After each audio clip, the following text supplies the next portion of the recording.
मित्रांनो, आयुष्य जगत असताना शिस्त फार महत्वाची. शिस्त नसेल तर आयुष्य अनिर्बंध बनते. एकदा एक वडील पतंग उडवीत होते. सोबत त्यांचा मुलगा होता. मुलाने कुतूहलाने वडिलांना विचारले, बाबा बाबा पतंग कशामुळे उडतो? बाबा म्हणाले, दोऱ्यामुळे. मुलगा म्हणाला, पण बाबा, दोरा तर पतंगाला बांधून ठेवतो, थांबवून ठेवतो. मुलाच्या ज्ञानामध्ये भर पडावी म्हणून बाबांनी पतंगाचा दोर कापला आणि म्हणाले, बघ आता दोर तुटल्यावर काय होते ते पतंगाचे. आणि थोड्या वेळातच तो पतंग उडत उडत अनिर्बंध होऊन खाली कोसळला. शिस्त आमच्या आयुष्यात त्या दोऱ्यासारखी. शिस्त नसेल तर आयुष्य देखील बेलगाम होईल. शिस्तीप्रमाणेच आयुष्यात परिश्रमही महत्वाचे. परिश्रम नसतील तर आमच्या अंगी कठोरपणा, ताकद येणार नाही, खंबीरपणा येणार नाही. एकदा एक शिक्षक वर्गामध्ये प्रयोग करून दाखवत होते. कोशामधून फुलपाखरू कसे बाहेर येते याबाबतचा तो प्रयोग होता. फुलपाखरू कोशातून बाहेर येण्यासाठी धडपड करत होते. एका विद्यार्थ्याच्याने ते पाहवल्या जात नव्हते. शिक्षक बाहेर गेल्याचा फायदा घेत त्याने फुलपाखराला कोशाबाहेर येण्यासाठी मदत केली. पण काय त्या फुलपाखराचे दुर्दैव, ते फुलपाखरू लगेच मेले. कारण कोशातून बाहेर पडण्यासाठी ते फुलपाखरू जी धडपड करतं त्यामुळेच त्याला बळ प्राप्त होतं. परिश्रम करण्याची संधी न मिळाल्यामुळे ते फुलपाखरू दुबळं बनलं आणि मरून गेलं. आमच्या मुलांच्या बाबतीतही असेच. मुलांना धडपड करू द्या, प्रयत्न करू द्या, कष्ट करू द्या, अन्यथा ते दुबळे बनल्याशिवाय राहणार नाहीत. आयुष्यात पुढे राहण्यासाठी नेहमी उत्कृष्टतेचा ध्यास घ्या. नेहमी इतरांपेक्षा पुढे राहण्याचा प्रयत्न करा. घोड्यांच्या शर्यतीमध्ये जेव्हा घोडे धावतात तेव्हा पहिला आलेला घोडा आणि शेवटून आलेला घोडा यांच्यामध्ये फक्त काही सेकंदाचे अंतर असते. परंतु पहिल्या आलेल्या घोड्या व्यतिरिक्त अन्य घोड्यांना कोणीच ओळखत नाही किंवा त्यांना बक्षीसही मिळत नाही. त्यामुळे सदैव उत्कृष्टतेचा ध्यास घ्या आणि जगाच्या पुढे राहण्याचा प्रयत्न करा. जगामध्ये आज जी माणसे हुशार म्हणून नावाजलेली आहेत ती काही इतरांपेक्षा अनेक पटीनं हुशार नाहीत, तर ती इतरांपेक्षा थोडीशीच पुढे आहेत. परंतु त्यांनी उत्कृष्टतेचा ध्यास घेतलेला आहे, त्यामुळे ती इतरांच्या पुढे आहेत आणि म्हणूनच ती समाजाला वंदनीय आहेत. माणसाने स्वतःमध्ये नेहमी सुधारणा करण्याचा प्रयत्न करावा, इतरांच्या पुढे राहण्याचा प्रयत्न करावा. आयुष्यामध्ये अपयशाने कधीही खचून जाऊ नका. याबाबत अब्राहम लिंकनचा आदर्श प्रत्येकाने नजरेपुढे ठेवावा. अब्राहम लिंकनला वयाच्या 21व्या वर्षी व्यवसायात खोट आली. लिंकन 22व्या वर्षी विधिमंडळाची निवडणूक हरला. पुढे त्याने आणखी प्रयत्न केला, पण वयाच्या 24व्या वर्षी लिंकनला अपयश व्यवसायात आले.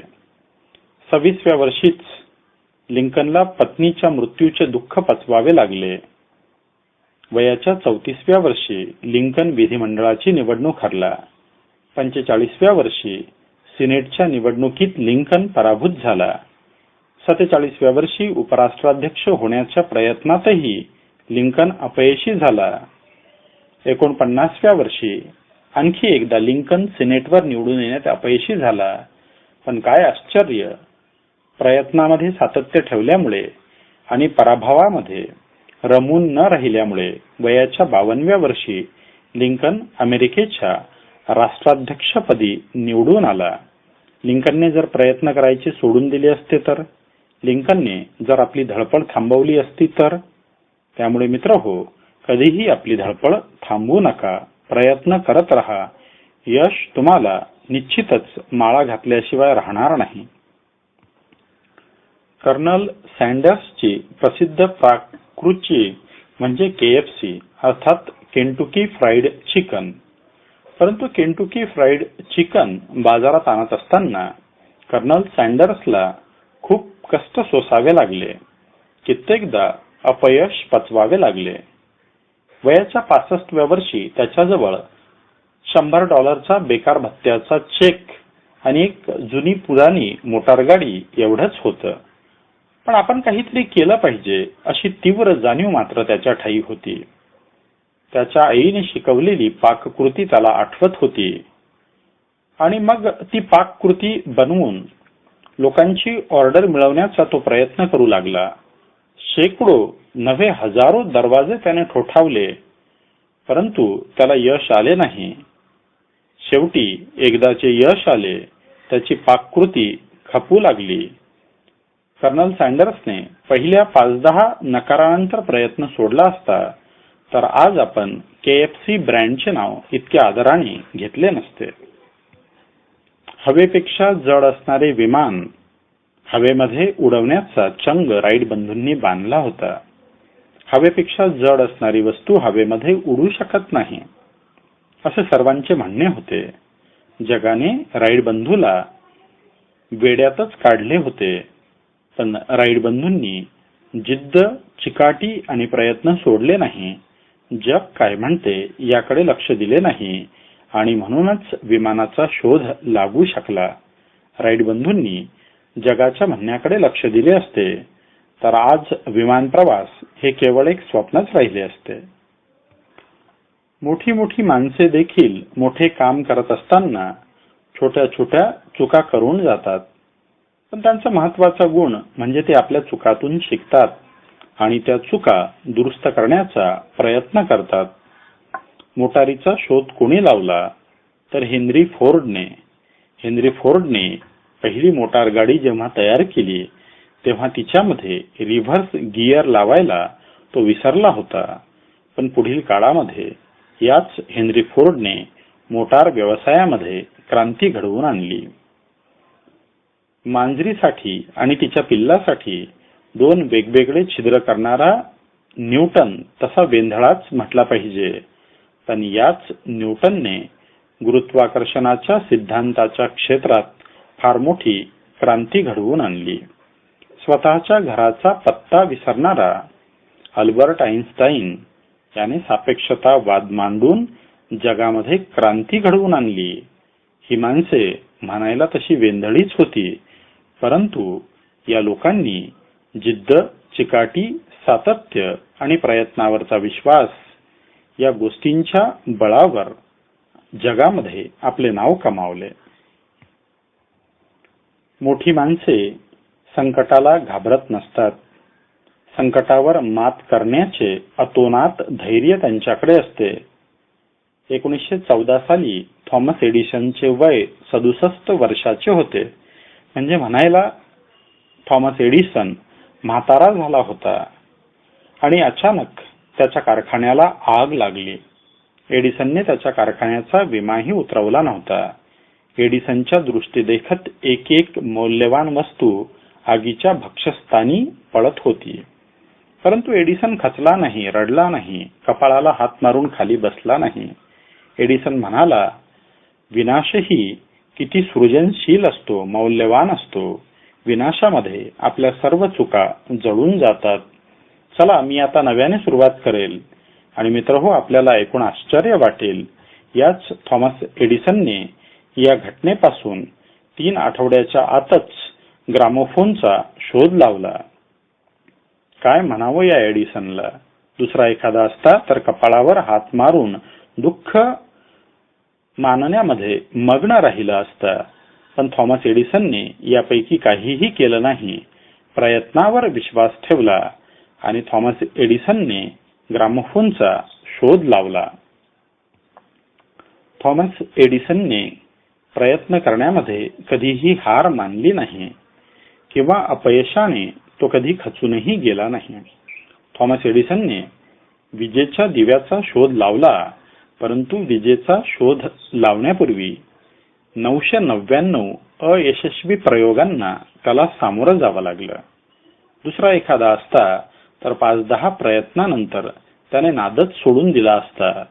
परंतु थॉमस अल्वा एडिसनने 999 वेळा अपयश येऊनही विजेचा दिवा तयार करण्याचे आपले प्रयत्न सोडले नाही आणि म्हणूनच आज जिथे जिथे प्रकाश दिसतो तिथे तिथे एडिसनचे नाव आदराने घेतले जाते. मित्रहो, खरं पाहिलं तर मनुष्य हा काही सर्वशक्तिवान प्राणी नाही. तो सापाच्या विषाची बरोबरी करू शकत नाही, अस्वलाच्या नख्यांची बरोबरी करू शकत नाही, त्याच्या अंगावर केसाळ कातळी नाही किंवा हत्तीसारखे बळ देखील नाही, त्याला झाडावर सरसर चढता देखील येत नाही किंवा पाण्यामधल्या माशासारखे पोहताही येत नाही. पण असे असले तरी मनुष्याजवळ त्याला निसर्गाने दिलेली बुद्धीची अप्रतिम देणगी आहे. या बुद्धीच्या बळावर मनुष्य आपल्या आजूबाजूची परिस्थिती बदलवू शकतो. मनुष्याला लाभलेली सर्वश्रेष्ठ देणगी म्हणजे त्याची बुद्धिमत्ता होय. माणसाने आपल्या बुद्धिमत्तेचा पुरेपूर वापर करावा आणि जगामध्ये आपले नाव कमवावे. माणसाची कृती ही विचारपूर्वक असली पाहिजे. कृती करण्यापूर्वी विचार करावा. कृती करून माणसाने पश्चाताप करू नये. मित्रांनो, तुम्ही कधी कुंभाराला बघितले आहे का? कुंभार मातीला घेतो, पायाखाली तुडवतो, मग गोळा थापतो, फिरत्या चाकावर त्या गोळ्याला ठेवतो आणि गोळ्याला आकार देतो.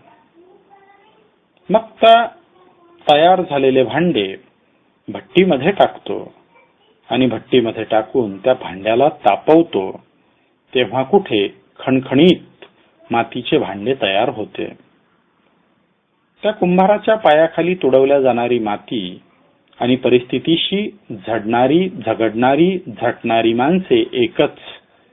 मनुष्याला जर आकार प्राप्त करून घ्यायचा असेल तर त्याला असेच स्वतःला शिस्तीच्या पायाखाली तुडवून घ्यावे लागेल. शिल्पकाराकडून घडवल्या गेल्याप्रमाणे घडावे लागेल. आयुष्य त्याला गरागरा फिरवेल, परंतु त्याला भोवळ येता कामा नये आणि परिस्थितीचे चटकेही त्याला सोसावे लागतील. कारण परिस्थितीचे चटके सोसल्यानंतरच मनुष्याला त्या खणखणीत वाजणाऱ्या भांड्याची किंमत प्राप्त होऊ शकेल. त्यामुळे माणसाने परिस्थितीच्या चटक्यांची पर्वा करू नये. आयुष्यामध्ये येणारी प्रत्येक गोष्ट ही आपल्याला घडवण्यासाठी आलेली आहे, बिघडवण्यासाठी नाही. ही बाब मनुष्याने लक्षात ठेवावी. आम्ही नारळाच्या दुकानामध्ये जातो, नारळ घ्यायचा असेल तर खणखणीत त्याला वाजवून बघतो आणि जर तो चांगला असेल तरच त्याला खरेदी करतो. आम्ही कुंभाराकडे मडके घ्यायला जातो, हातातल्या अंगठीने मडके टकटक वाजवून बघतो. ज्या मडक्यातून खणखणीत आवाज येतो तेच आम्ही खरेदी करतो. एकंदरीत तुम्ही लायक आहात का हे बघण्यासाठी ते मडके किंवा नारळ वाजवून बघत असता. तुमच्यावर कोसळणारी संकटे ही निसर्गाने तुम्हाला जोखण्यासाठी पाठवलेली असतात. तुम्ही संकटांचा सामना करण्यासाठी किती सक्षम आहात, तुम्ही खणखणीत उत्तर देता का हे पाहण्यासाठी निसर्गाने ही संकटे पाठवलेली असतात. निसर्गाच्या संकटांना खणखणीत उत्तर द्या, म्हणजे तुमची आपोआप निवड झाल्याशिवाय राहणार नाही. तुम्ही जहाज चालवणाऱ्या कप्तानाला कधी पाहिले आहे का? विशेषतः शिडाचे जहाज बघा. तुम्हाला जाणवेल की वारा कुठल्याही दिशेने वाहत असो, जहाजाचा कप्तान वाऱ्याची दिशा बघून आपले शीड उभारतो. वारा तर एकाच दिशेने वाहत असतो, परंतु जहाजाचे कुशल कप्तान आपल्या शिडाची दिशा बरोबर ठरवत असतात. ते वाऱ्याच्या भरवशावर राहत नाही. वाहत्या नदीमध्ये नौका चालवणारे नाविक, नदीचे पाणी तर एकाच दिशेने वाहत असते, परंतु आपला प्रवास हव्या त्या दिशेने करत असतात. ते नशिबावर विसंबून नसतात, म्हणूनच त्यांना हे शक्य होते. ते नदीच्या प्रवाहासोबत वाहत जात नाही, ते वाऱ्याच्या दिशेने वाहत जात नाही.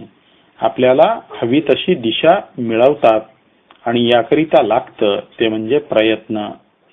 माणूस जर आयुष्यामध्ये प्रयत्न करीत राहिला तर त्याच्या आयुष्यालाही अशीच दिशा प्राप्त झाल्याशिवाय राहणार नाही.